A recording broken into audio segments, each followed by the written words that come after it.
Hey y'all, hey, it's your girl Talitha Kume, live with another Wednesday night special, the movie review with Talitha and Bobby. You guys, y'all, hey. Not hey y'all, hey. Anyway, you guys, so we are back tonight with another movie review. We've been out and about all day, you know, trying to get some stuff done. We'll tell you guys about that later. But a lot of our stuff that we're going to talk about today has something to do with what we experienced today. And so we're going to talk about that a little later. But our movie review for this Wednesday is going to be the movie Subservient with Megan Fox. Subservient with Megan Fox. So talk a little bit about the trailer. Talk a little bit about the plot, I guess, since you pulled it up. You want me to read it off of here? Yeah, you can. Unless you don't have to. I mean, you could put it in your own words if you want. When his wife becomes sick, a struggling father buys a lifelike AI android named Alice to help him with the housework. Yeah. So that's basically it. Yeah, that's pretty much what it is. And so I feel like the movie was reminiscent. And so talk about the actors too. What was the actor's name? The one that played the mom. Oh, the mom right here was Madeline Zimmer. So Madeline Zimmer was in, if all of you, I don't want to call you old heads, but all of you more mature individuals that watch movies, you would have remembered her in the movie Hand That Rocks the Cradle.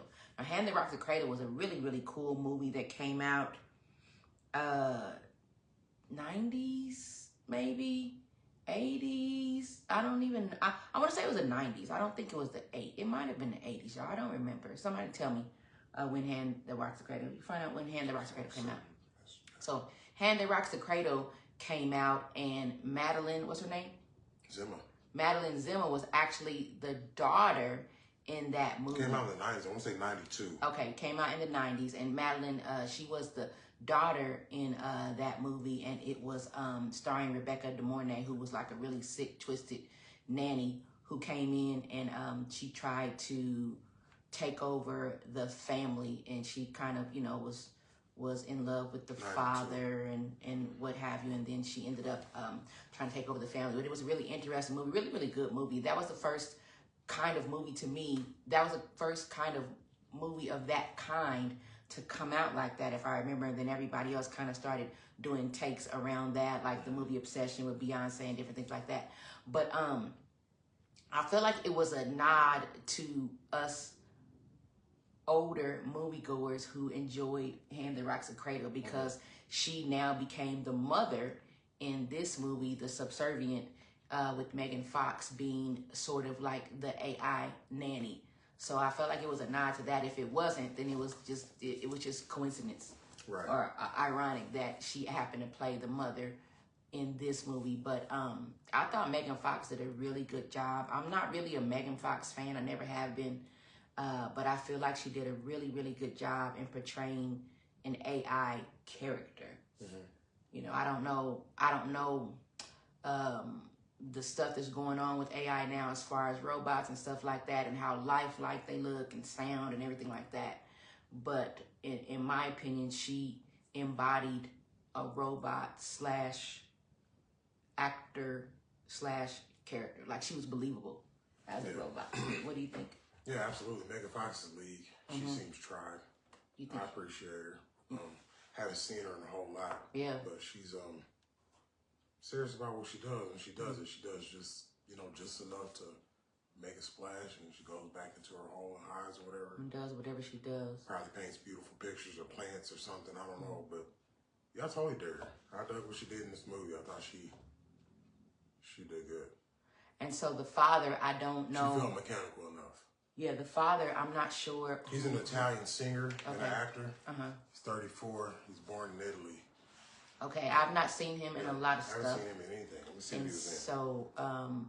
So I don't know about him, but I feel like he did a really good job as well. So if you guys are into AI movies, if you like Hand That Rocks the Cradle, then you'll enjoy this movie. It was similar kind of to the movie Megan that came out, where she was an AI and kind of tried to take over. So there's a lot of movies coming out now that kind of point to robots and technology and different things like that taking over the world. It's really scary though. It's kind of scary when you think about it, and so much that we've kind of catered to a lot of AI things, and now they're coming back saying we're better than you. You know, we don't need humans anymore. So it's just kind of it was interesting to watch, kind of scary at the same time.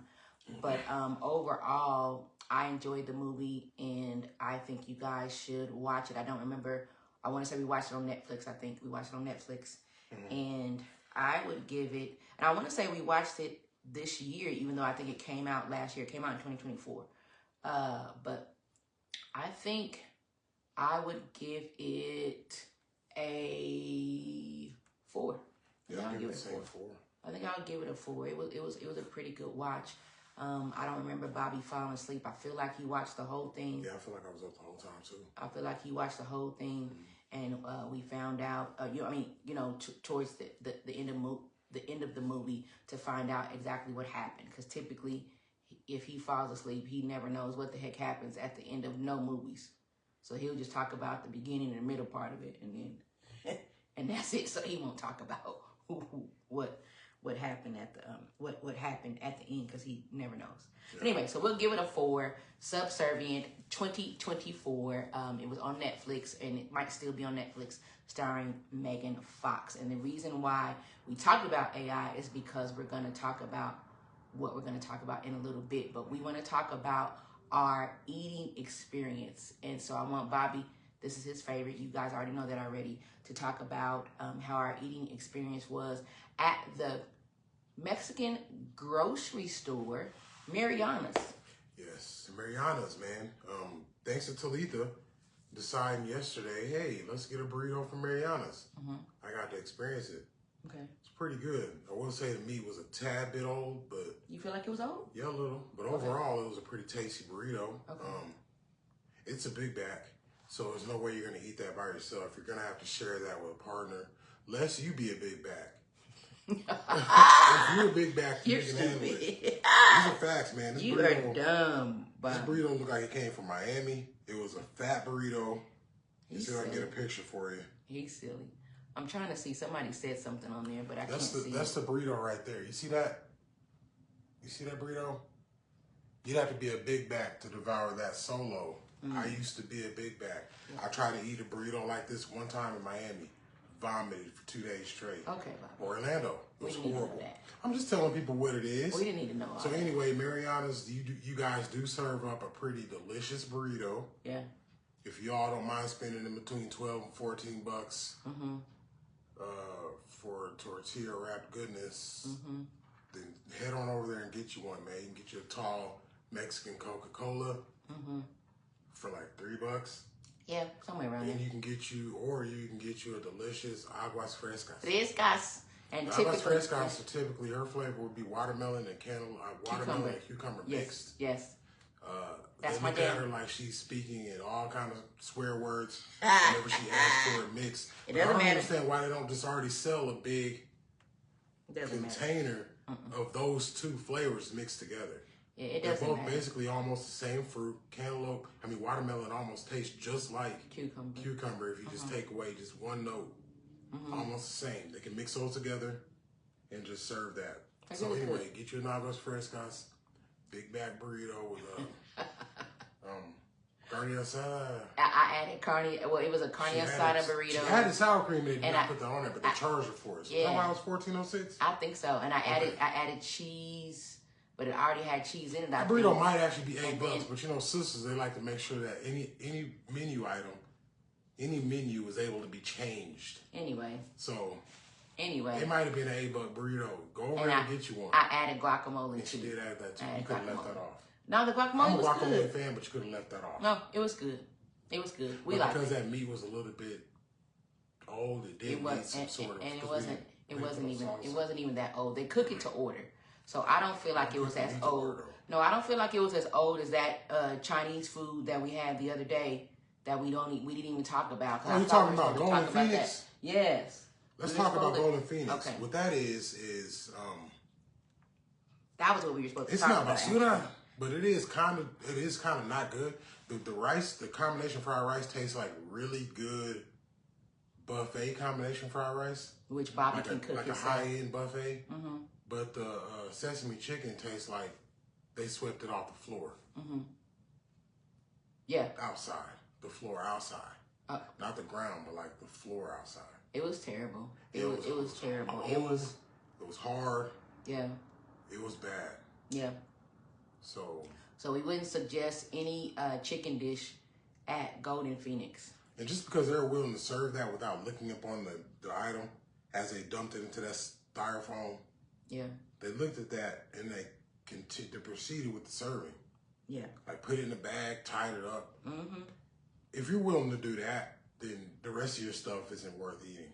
So don't go there, period. Okay. Save your $30.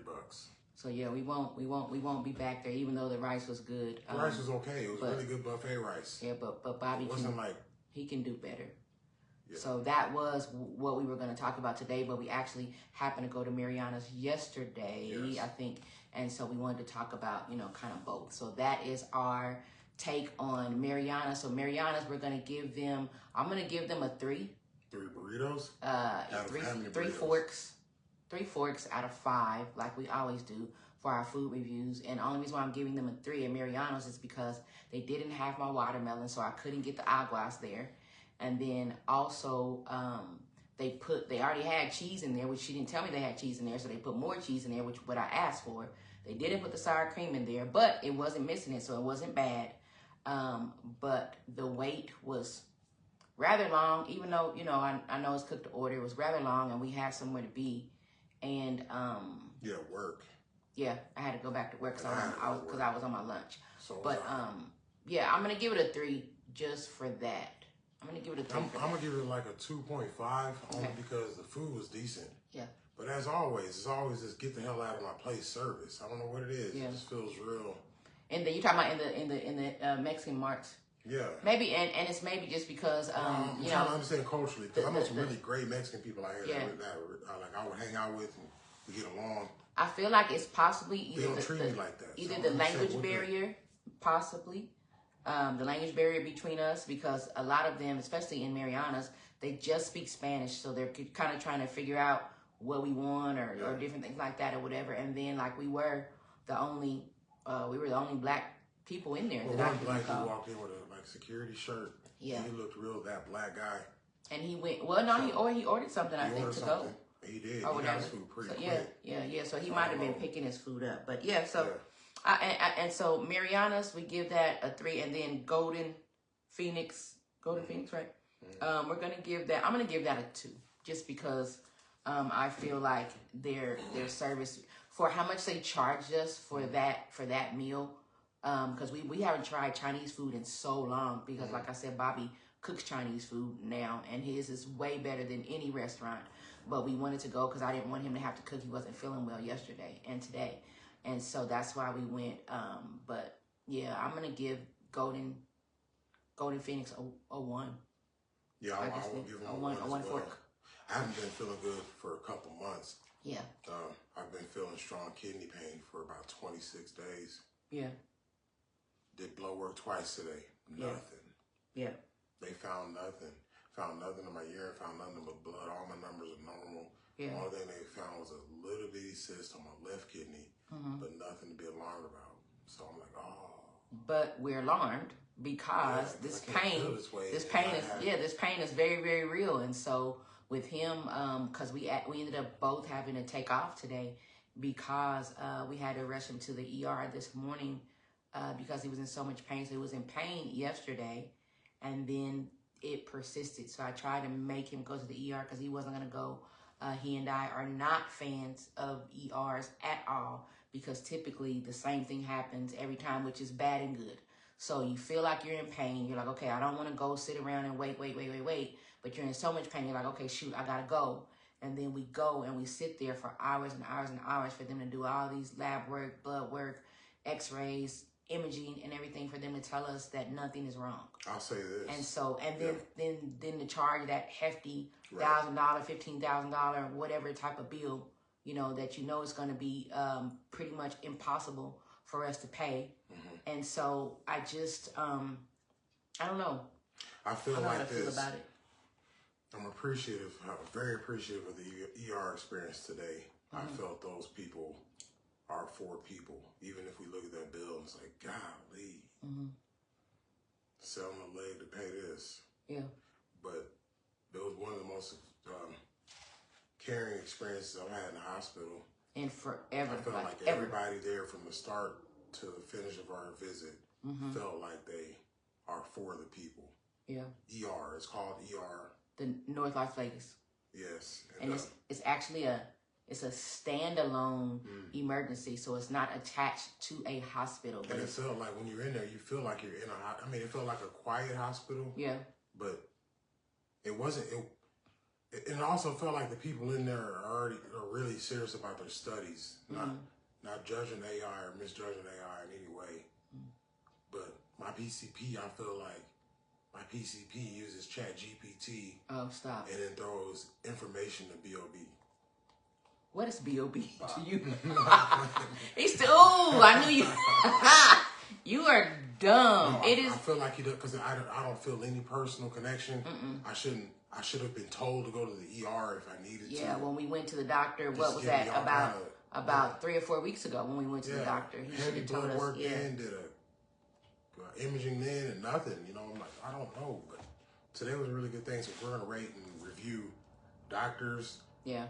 PCPs, the ERs. It seems like ERs are kind of trying to take back the ER. Yeah, they're trying to take back that experience. They're trying to ruin that stigma of them not being a servant, you know, serving people, and I was trying to get rid of that because they're really doing good jobs today. I don't know. But us talking about that actually brings us to what we wanted to review. Our last review before we get out of here is that I happened to be scrolling, and I saw I want to say it might have been an interview, a quote, something like that, or whatever, Bill Gates. And he was saying that AI will replace doctors and teachers in the next 10 years. So he's saying by 2035, you guys, that AI is going to replace any type of doctor. So we're going to go and talk to a computer or what have you, or plug into a computer. And teachers are going to be teaching our children. AI is going to be teaching our children. So there will be no longer a need for teachers. And so I want to talk about that because he and I are both kind of in the teaching space. So we both are in schools a lot with what we do, our 9-to-5 jobs.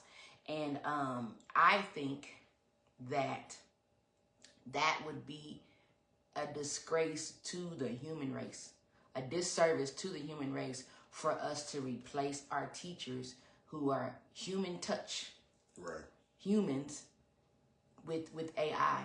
I see that kind of coming to fruition, really, because of all of the changes and stuff that's going on in the world right now.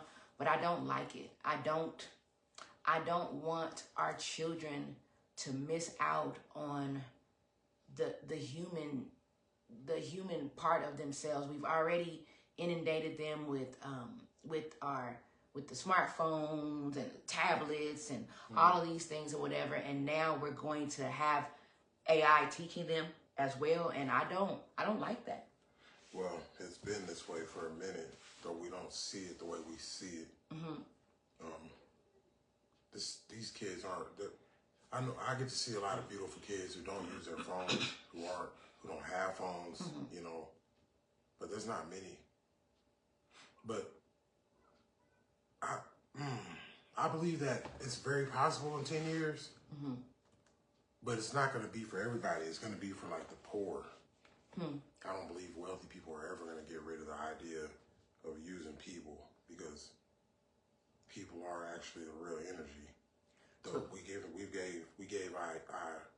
AI the energy to master us and control us because of our inconsistence. Absolutely. I don't want to say even our inconsistency, but I want to say that we've just given them all of our information. Right. And so it's so easy now. I can see it being easy for a doctor to go to Chat GPT or whatever. And we're just learning about this, you guys. So bear with us as we start to talk about it and as we start to find out more information about it. And, on one hand, it's helpful to some people, business owners, learning how to speak or trying to put your text in a way to where it sounds like you know what you're talking about, find out information pretty quickly. But on the other hand, I feel like we've given it so much information. I can see how that movie that we were talking about earlier, it goes along with what we're talking about here, because those AI robots and machines and all this other kind of stuff, they have all of our information. They have enough of what we've done as humans, because we are the people. I'm trying to find the word. I can't find the word for it, but what I want to say is that we give the machines life. Like we created the machines. Right. Do you understand what I'm saying? So we created the machines. So we had the intelligence enough to create the machines for the machines to be able to now come back and say, hey, we don't need you anymore. We're the masters. That's what I was trying to say. We're the masters and they are the servants. But now, because we've given them so much information, they're like, oh, okay, well, I feel like we don't need you guys anymore. After looking at how intelligent we made this stuff, I feel like it's always been the master. No. Just like how dogs are so smart. But dogs are so smart. They get us to pick up all their stuff, clean up their boo-boo, feed them and all this, and they don't do nothing. But be cute. It's like the same thing. It still can't be a master because it was created. Use us to bring it about. Possibly. I don't feel it's that too way. Good, dude. It's able to pull everybody's information together and make like a little cute little package of everything everybody's saying and just deliver it back to anybody asking. If we would have this stuff in the 90s, because these are kind of developments that a lot of us were trying to create as far as our creations go, music and everything. Like, it was just too much to be told around these big heavy ass keyboards and all this, man. And no, I don't want to have to deal with all the things that we're dealing with in the 60s where drugged out musicians were just stealing instruments and stuff for no reason, just stealing them. I gotta go play a set over here with Dizzy Gillespie. I'm gonna steal this guitar from your band. And they used to do this back and forth. Well, we're like, okay, we need other, as creators, I believe creators are like, man, we need other ways to keep this from happening. So like they're going to other spaces to figure out ways to do that. Then we get synthesizers, and then we get VSTs and all these ways to drop sounds into little bitty microchips to where but you're not stealing that. Now you can steal what I created afterwards, but then that's even now it's protected. So it's like we created all these little bitty rooms of creation, and now it's running away from us, and that's not really what's happening. I think that thing was first. It could have been first, but if that's the case, if we're going to say that AI is first, or it was first, like the chicken that crosses, whatever the chicken or the egg analogy or story or whatever, that means that the truthfulness in the spirit realm is real then, because you got to look at it honestly. If I'm going to look at that and I'm going to believe that was here first, and that means that the energy that has been around for years and years and years played a big part in bringing us forth, which means that you can't say that there's no God, that there's no higher power, because to me, my higher power, we were created somehow. We came about somehow. And if you're saying what you're saying, that means that we came about somehow, and then we were able to move in different realms. Some of us not unaware, we didn't know that, but some people were able to tap into that different realm. And then the reason why I feel like they may have been able to tap into that different realm is because they started to know good from evil. But my complication because it's the argument. Yes. Is I used to like buy into that, but now looking at the argument, it makes, this is just to hear it make Christians listen. That argument makes Satan as big as Jesus. And even in the scriptures, realistically, it's just not a thing. So it's like everything that's created is still under God's rule and power, no matter what. And it's like, but it how doesn't. big it is or how little it is don't even matter. It's under a Creator's power. So if I decide to use this water to fill an ocean, or if I decide to use this water just to fill a dog bowl, you know, the water is there, and the ability, or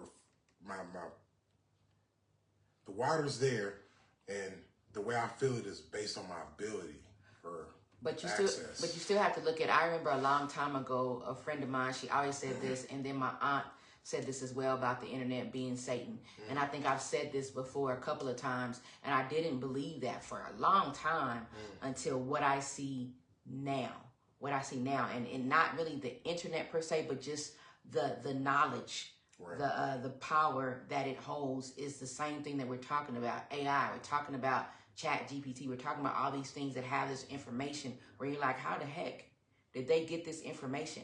Like, how the heck am I looking up, or I'm thinking in my mind, and we're talking about tumors or parasites or kidney stones or whatever, and now on my phone, all I see, how to get rid of parasites, how to get rid of tumors, what a tumor is, whatever. Like, how is that possible? It's because of the information. And so for me, when it's said that Satan is a controller of this world, not the controller of everything, but the controller of this world, then I can see how I can see how that energy is getting to be so big to where Satan is like, all right, I got y'all. So now I'm finna inundate y'all with information. And so now we're all sitting here questioning everything. We're questioning everything. But see, we're not supposed to be doing that. Of course we're not. We've missed the original intent and idea in creation, whatever, an idea of what things are created for.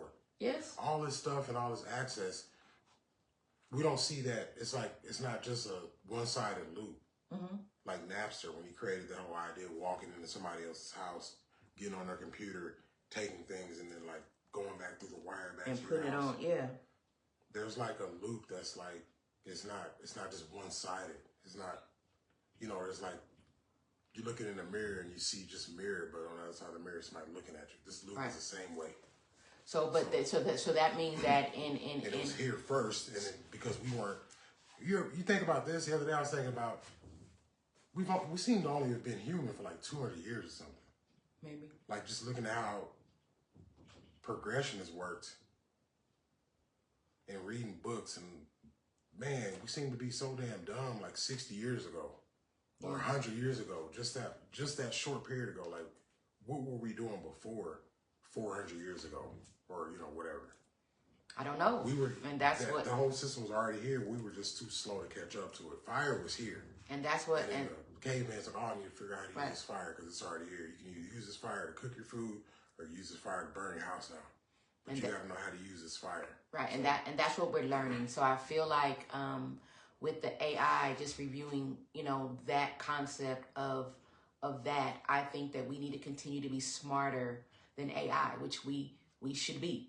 We should be. There are people out here who are tapping into that, who are smarter than the system. So I don't want the system to beat us in the sense that we can't control. It's been 80% of people already because people are sewing into the wrong loops. So, they can't get out of those loops. Well, I want people who are trying to get out of those loops, people who are listening to people like us, doing your research and different things like that, just to make sure that we keep the human part of us. Because if what Bobby is saying is right, then that means that churches and believers all across the world have not, they missed the mark in teaching us believers, or the people who believe in a higher power, who believe in God, that the other side of that loop is that we have as much power through God that anybody else has. We have as much power, as much energy, as much whatever you're going to call it, to where we can do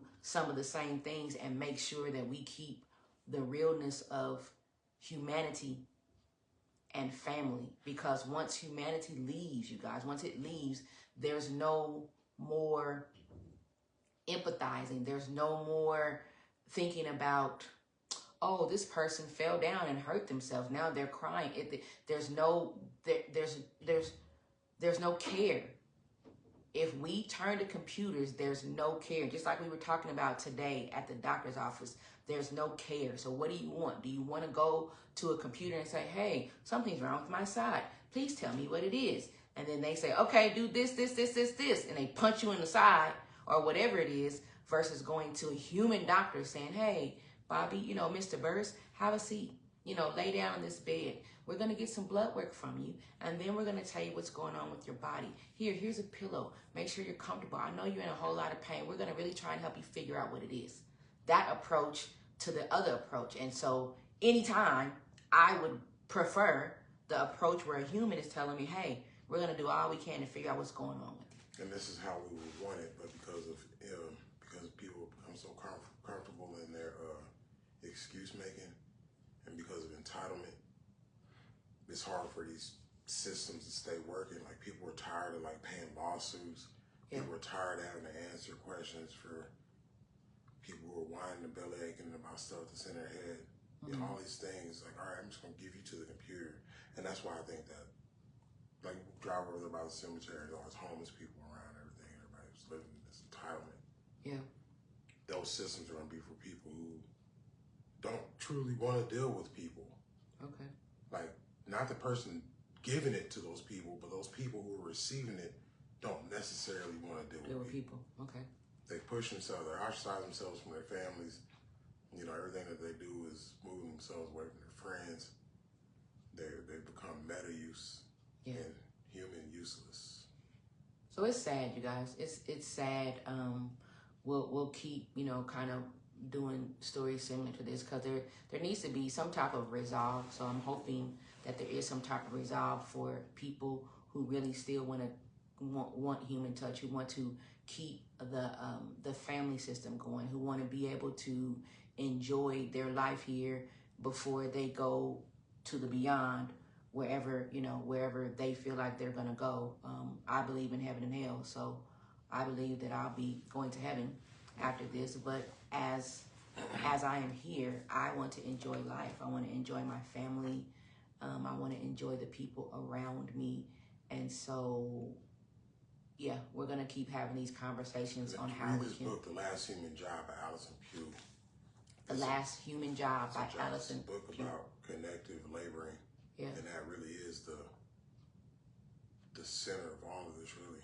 Like, if people are more in tune to being a laborer and figuring out how to connect to people sincerely, there wouldn't be such a burn and need to push people off onto machines. Yeah. If a husband was really more in tune with his wife and learn how to connect to her, she wouldn't need to go to Adam and Eve to buy a machine. Yeah. He wouldn't need to go to Adam and Eve to buy a machine. Absolutely. I can see that. Like, I can see that. There's a way to learn to connect to people. It's what God gives people for. He gives people so people can learn how to deal with people. And people who are refusing to learn how to adapt, to figure out the people that they're around or with, those people are the ones that can sit to the metaverse. And you guys don't hear us. You guys aren't for the people here. And that is that. So in conclusion, you guys, as you guys watch us on Meta or wherever you're watching us, when we upload it to YouTube, leave your comments. Let us know what you guys are thinking. And I did a really big thing last week, and I didn't talk about it last week, but I actually removed Facebook from my phone. The reason why is because Bobby and I, we always have in-depth conversations about how much time I spend away from us, period, like what he just talked about. And I got really convicted because I'm like, it's easy for me to get on Facebook and just start scrolling. And like I said before, we don't watch the news. And so that's like my news, my everything. Me keeping in contact with what's going on with the world, my friends, family, stuff like that. And that's really, truly what I use it for. But it can be a big distraction because you just get on there and you're just gone for hours at a time. Hours at a time. And so I deleted it from my phone. And I still have it for my business. So I wanted to keep it for that because this really is a hobby / business for us when we do our reviews and we talk to you guys, because I feel like we have a lot of stuff to say, and I really want to start creating dialogue among people to really be able to talk. So really, we are using this platform to be able to tell you to get back to humans, to get back to family, to get back to doing things, to get back to eating dinner together every night. Bobby and I eat dinner together every single night, whether it's going to get something to eat out or whether he's cooking. And so these are the times, you guys. Now life is precious. We're not getting any younger. Life is going on, and we're finding out about so many deaths and kids and all these things that are happening that are being taken away from us. It's time for you guys to get back to family and start enjoying the time that you have left with your families. And so as you watch us and get good information, or we say something that may prick your mind and you want to talk about it further, do that, man. Do that, man. We're going to be here every week for about 30 minutes just talking about stuff, making you think, and we hope that you actually do that. Also, you guys that are in the Las Vegas area, make sure you guys come out if you are free on this Saturday, 7 o'clock p.m., I believe, at Container Park, or Late Collective Worldwide will be in the building again. Bobby has another cool fashion show this Saturday at Container Park. It's called Summer versus Spring, or Spring versus Summer. I think it's Summer versus Spring fashion show, where he's going to have his line in the fashion show. So we are working tirelessly preparing for that, as he is still not feeling well. So prayers up for him. Check us out this Saturday, and we will see you again next week. Like I said, you watch the replay. Tell us what you guys think about the AI taking over and what your perspective is on it. Okay? We'll talk to you guys soon.